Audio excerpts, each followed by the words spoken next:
The storm is not coming. It is already here. Outside your window, wind is ripping shingles from rooftops and bending century-old oaks like paper.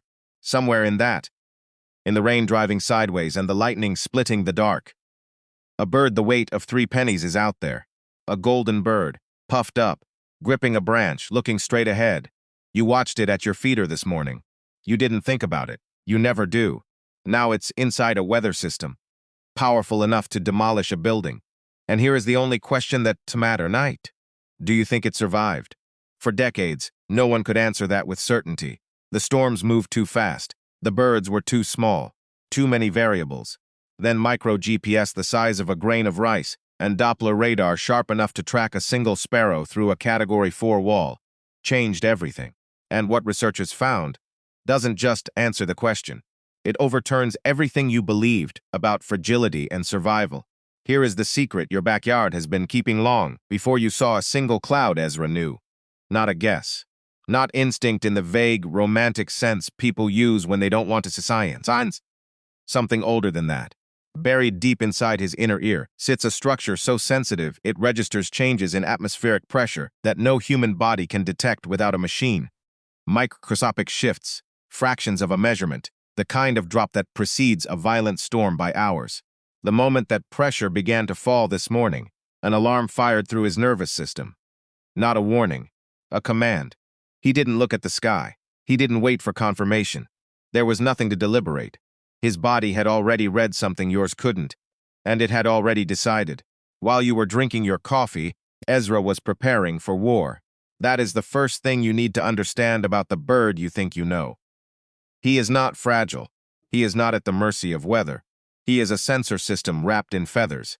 And this morning, he was already 3 moves ahead of the storm. You've seen it 100 times and never understood what you were watching. The feeder erupts. Birds everywhere, pushing, jostling, eating with a kind of desperation that looks almost frantic. You probably thought it was just birds being birds. Chaos, noise, the usual. It wasn't chaos. It was a supply operation. Every bird at that feeder this morning knew exactly what was coming. And every one of them was loading, not eating for hunger. Loading fat reserves against a fast that could stretch for days. A small songbird runs a metabolism like a furnace burning at full blast, every hour, no pause, no mercy. During the storm, with every food source locked down by wind and rain, that furnace doesn't stop. It keeps burning. And when there's nothing left to burn, it starts on the bird itself. That is what kills them. Not the cold. Not the wind ripping through the trees. Starvation. Silent, invisible, happening deep inside a body the size of your fist while the storm rages outside. The enemy was never the storm. It was always the hunger hiding inside it. Here is what everyone gets wrong. When the storm hits, people assume the birds did what birds do. They flew, got ahead of it, found somewhere better, somewhere far from here. It's a comforting thought. It lets you stop worrying. It is also wrong. A house sparrow cannot outfly a weather system spanning 500 miles. There is no outrunning it. There is no somewhere better on the other side of a wall of wind, moving faster than anything with hollow bones and a 4-inch wingspan can manage. So Ezra doesn't run, he disappears. Not into the sky, into the landscape. The deepest interior of the densest evergreen he can find. The hollow cavity of a dead oak. The thickest, most impenetrable section of a hedge pressed hard against the leeward side of a building. The face the wind cannot reach.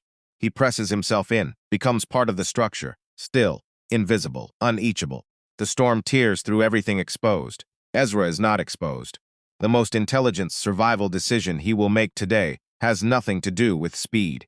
It is the decision to stop moving entirely. The tree is losing its mind. Branches whipping in arcs that should be impossible. The trunk bending degrees it was never designed to bend. The whole structure groaning under wind that has no intention of stopping. A violence so sustained, it stops feeling like weather and starts feeling like something personal. And in the middle of all of it, Ezra sits still, not gripping, not straining, not white-knuckling a branch while the storm tries to tear him loose. The moment he crouched and closed his feet around the wood, something happened that required nothing from him at all. Tendons in his leg, engineered over millions of years for exactly this, pulled taut and locked, automatically, passively, the way a door latch catches when you push it shut. Zero muscular effort, zero willpower required. The storm can thrash that tree for 6 hours. It can bend it sideways and snap branches clean off, and drive rain so hard it sounds like gravel on glass. Ezra will not move, not because he is strong, because he is built. And the storm, for all its fury, was never going to win an argument with engineering. While the storm does its worst, Ezra gets to work, not panicking, not enduring, working. Methodically, deliberately, with the focused patience of who has done this before. Because in every way that matters, he has. His species has been doing this for millions of years. Near the base of his tail sits a small gland most people have never heard of, the uropygial gland. It produces a specialized oil, and right now Ezra is drawing it out with his beak and spreading it, layer by layer, feather by feather, across his entire body. Every surface, every edge. Rain hits that coat and rolls off like water off a window. The skin beneath stays completely dry. Then he puffs. Feathers lift and separate, trapping a layer of warm air directly against his skin. His body, already small, appears to nearly double in size, not from fear, from engineering. He has just constructed a personal thermal bubble, insulated, waterproofed, sealed, while a storm that is tearing apart the world rages 2 inches from his chest. He is not surviving the storm, he is managing it. Everything you just learned, the early warning, the loaded reserves, the hidden shelter, the locked grip, the waterproofed feathers. Forget it for a moment, because not every bird does any of that. Radar surveillance of major hurricanes has captured something that, the first time researchers looked like a catastrophic mistake. Massive flocks, hundreds, sometimes thousands of birds flying directly into the storm, not away from it, into it, straight toward the most violent weather system on the continent. Here is what they were actually doing. Inside every hurricane sits an eye, a column of calm, clear skies, still air, a traveling cylinder of stability surrounded on all sides by a wall of catastrophic wind. Birds that reach the eye are trapped inside it, carried hundreds of miles as the storm moves. When the hurricane finally weakens and falls apart, they are deposited in landscapes they have never seen, exhausted and disoriented, far outside anything familiar. It sounds reckless. It is reckless. But for a bird that cannot survive the eye wall, the eye isn't a gamble. It is the only door still open. Now forget Ezra for a moment. There is another bird in this storm, smaller, faster, running a body so extreme it makes everything we've covered look conservative. The hummingbird's heart beats over 1,000 times per minute. Not during exertion, always. It requires nectar constantly, uninterrupted, to sustain that rate. Take the food away for a few hours, and the math becomes a death sentence. A multi-day storm doesn't inconvenience a hummingbird. It kills one. Unless it does the one thing that should not be possible. It stops, finds a branch, hangs upside down, and goes somewhere between sleep and death, that science calls torpor. Body temperature drops to within degrees of the surrounding air. Heart rate falls, from over 1,000 beats per minute to fewer than 50. Breathing slows until it is nearly invisible. To anyone watching, it is dead. It is not dead. It has paused itself, suspended every process that wasn't absolutely necessary to survive, and locked the rest down until the storm passes and the light comes back. Then it simply restarts, opens its eyes, flies away, as if it never left. The wind stops, just like that. The roaring that filled every hour of the last 6 hours simply ends. The trees go still. The rain slows to a drip. A pale, exhausted light starts pushing through the clouds. Ezra unclenches his feet, steps out, and finds a world that has been emptied.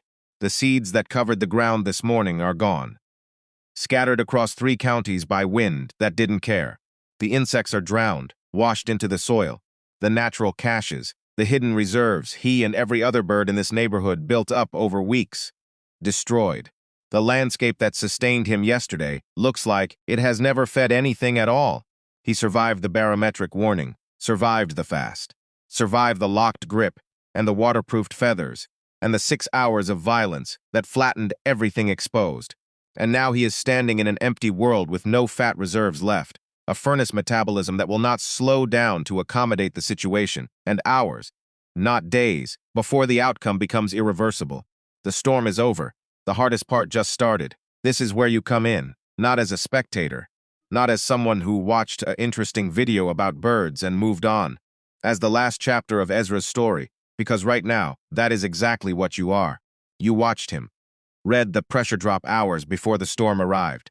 You watched him load fuel at that feeder, with the focused urgency of someone who understood exactly what was coming.